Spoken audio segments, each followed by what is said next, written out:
Good morning. So this morning I've got a very, very encouraging message from Jesus about trusting in his love and mercy, especially in the face of human weakness and trials. So here goes. My children, my heart is a bottomless pit of love and mercy that thirsts and yearns to draw you to me.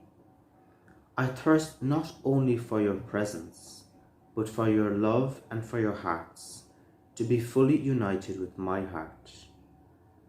As I draw you closer, my children, to my heart, you will feel more and more your own human weakness and misery, because in comparison to my divine light and power, that is all you are, misery. Yes, my children, you have nothing that I need in order for me to be more whole or more complete. You have no power, or no intelligence, or anything to offer me that I lack. It is my love and mercy for you that yearns to draw you to me, so that you can taste and participate in true love and happiness. Come to me with your burdens. Come to me with your anxieties and worries.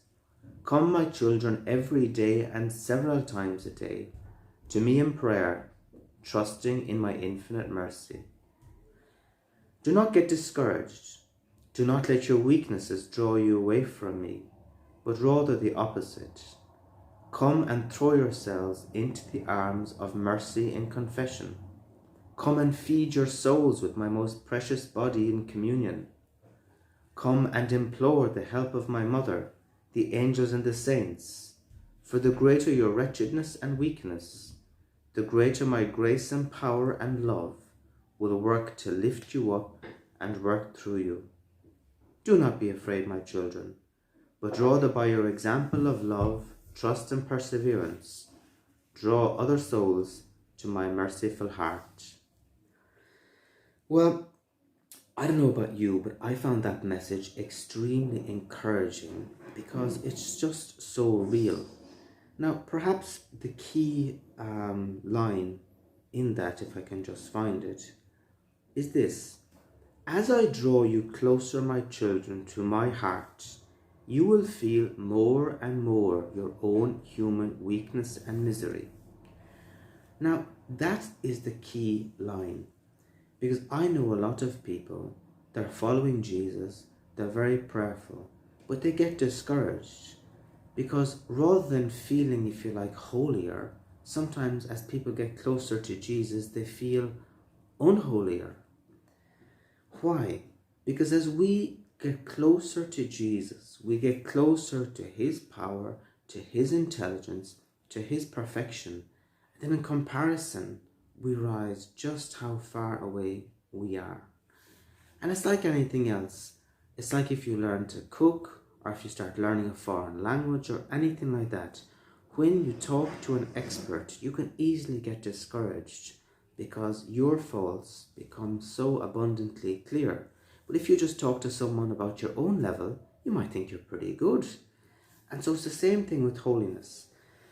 The closer we get to Jesus, the more we're going to feel our weakness. And he wants that to happen, but not to humiliate us. He wants that to happen so that we can bring it to him, because that is the purification process. And he says this, you see, he says, I thirst not only for your presence, but for your love, and for your hearts to be united fully with my heart. Now the problem is, for our hearts to be united fully with Jesus' heart, our hearts, you see, need to get used to Jesus' love. And you've ever heard of people who are training for running, for example, and sometimes they do altitude training. So basically they go up high in a mountain, and their lungs get used to it, and after a time they get used to that. Or the same thing when it comes to divers. They get used to diving down, their lungs adapt, and after a certain period they are able to go deeper and deeper and deeper. But to begin with, they can't. And so it's the same thing you see with Jesus. Jesus wants our hearts to be able to cope, if you like, with his love. For his love, his charity, his mercy, his purity, his desire, passion to burn through us. But when that happens, our hearts, without him, are just weak and miserable and prone to all the sins and temptations of the flesh and all sorts of stuff. And so the battle goes on. And so Jesus wants then to purify those areas of our hearts where we're drawn basically to things that are not good for us. We're drawn basically at times almost to living like animals. We're drawn to all sorts of lust and all sorts of passions, gluttony and pride and avarice and all sorts of things. And so Jesus wants to purify that.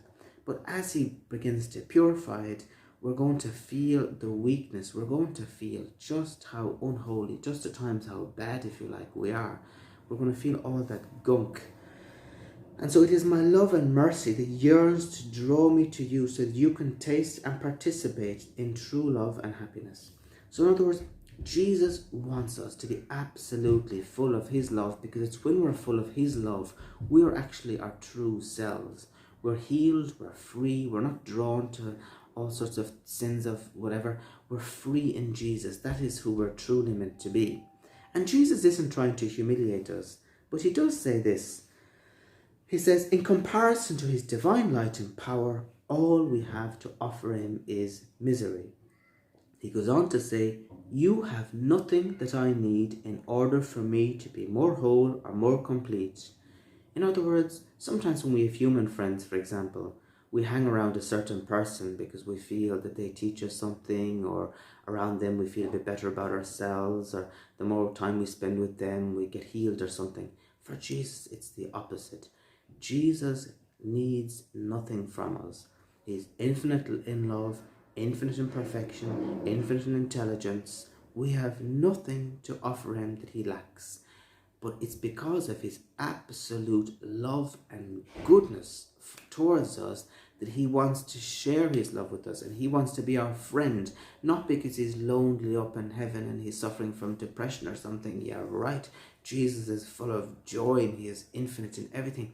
But he yearns because he loves us so much. He doesn't want us to be lonely. He doesn't want us to be suffering with depressions or anxieties.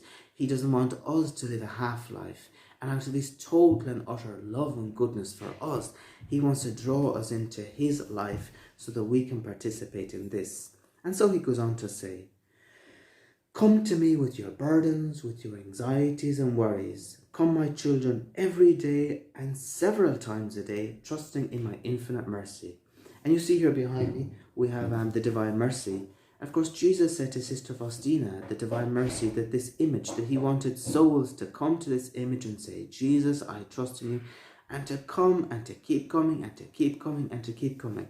And Jesus says to keep coming every day, but not only keep coming every day, keep coming several times every day. In other words, don't get bogged down by your misery, because God's mercy is greater than your misery. And if you need to say, Jesus, I trust in you every minute of the day, well, so be it. Praise God. Keep on going. And so then he also gives us practical ways. So he says, come as well and throw yourselves into the arms of mercy and confession. We all know from the lives of the saints, from the teaching of the church, that Jesus works very, very powerfully through the priest in confession, and that enormous balm and grace gets poured onto our soul of strength, of trust, of all sorts of stuff. So come in confession. He also said, come and feed your souls with my most precious body in communion. So nowadays, Jesus has invited us to frequent communion. In communion, Jesus gives us his body. For those of you who have ever watched Popeye, do you ever see Popeye who's weak? He eats his spinach and he gets strong. It's the same with us. We can wake up, we can be feeling weak, but when we eat the body of Jesus, especially when we're going to confession regularly and living a life of prayer, he literally strengthens us in mind, in body, in spirit. His love, it's tangible. It is a spiritual food that lifts us. He also says, come and implore the help of my mother, the angels of the saints. So he's giving us all these sort of ways to come and basically tap into his mercy. Because he says, the more your wretchedness and weakness is, the greater my grace and power will work to lift you up and to work through you. In other words, Jesus' love and mercy is attracted to our weakness, to our misery, to our wretchedness, to our hopelessness. And when he sees us struggling, his mercy jumps in just like a magnet, because he's attracted to weakness, but then it requires our act of will to say, Jesus, I trust in you. Jesus, help me. Mother Mary, help me. Help me. I can do this with Jesus. Help me, Holy Spirit. So it's up to us to keep on asking the same way as we're breathing in, breathing out. We never stop breathing. With the same token, we have to learn how to just literally breathe in every breath God's mercy and breathe out our own misery. So do not be afraid, my children, but rather by your example of love, trust and perseverance, draw other souls to my merciful heart. In other words, you don't need to be perfect to say, oh, look at me, I love Jesus and now I'm perfect. It's the opposite. In your weakness, in your misery, you can still do phenomenal work of evangelization, because you can show people with the power of Jesus how you're able to keep on going despite it all. And you're showing people also by your example, when you spend time in prayer, when you're going to confession, when you're going to mass, other people might say, why are you going? And you can say, well, this is why I'm going. Because I need power, I need Jesus' power, I need Jesus' help. Me too, I'm a sinner, I need to go to confession, I'm not perfect. So it's by our humility. Why are you praying in divine mercy? The same thing, because I need him, other people need him. So at times we can do phenomenal amount of evangelization. We can do phenomenal amount of this by our example, but not by the example of our strength, but more by the example of our weakness, by the example of how much we need Jesus, how much we trust in him. And then afterwards, when people see that, they too may be drawn and see, wow, this Jesus thing isn't for the perfect. This Jesus thing isn't for the perfectly healed. This Jesus thing isn't for the perfectly in virtue. It's actually for everybody. And there's all sorts of examples of saints and people were given out to, and they said, look at you, you're such a hypocrite, you call yourself a Catholic and look at what you're doing. And the person will say, well, I know, but imagine how much more I'd be doing if I didn't have Jesus. So by the same token, we need to have that sense of infinite trust that we're all works in progress, and that let's not get discouraged, but let's keep on going. And if out there today you feel your weakness, you feel your misery, you get fed up, even though it's very difficult, rejoice, because that's how you're supposed to feel. Keep on trusting in God's mercy. You're not supposed to be able to do it on your own. You're not supposed to be perfect. You're not supposed to be a saint. You're supposed to be miserable at times, because in your misery, God's mercy is reaching out to you. So keep on trusting. Keep on trusting in Jesus. Keep on trusting that he's working in us, that he's purging us, that he's purifying us, that he's removing our blockages. And it's a painful process. It's a difficult process, but also it's a glorious process. And in the light of eternity, when we're burning bright like bright stars, we will give thanks to Jesus for all the trials and tribulations and sufferings that we live down here, that give us the opportunity to sanctify ourselves and give us the opportunity to basically acclimatize our hearts for heaven, so that for that day when we die, when we get to heaven, we will be able to go up there, up to the top of the mountain, and we will be able to be with Jesus, and hopefully we will be united with him, and we will have a close place to Jesus and Mary and the saints for all of eternity. So on that note, keep on going, and let's keep on trusting in the bottomless pit of Jesus' loving, merciful, generous, kind, caring, tender, merciful heart. Thank you for watching.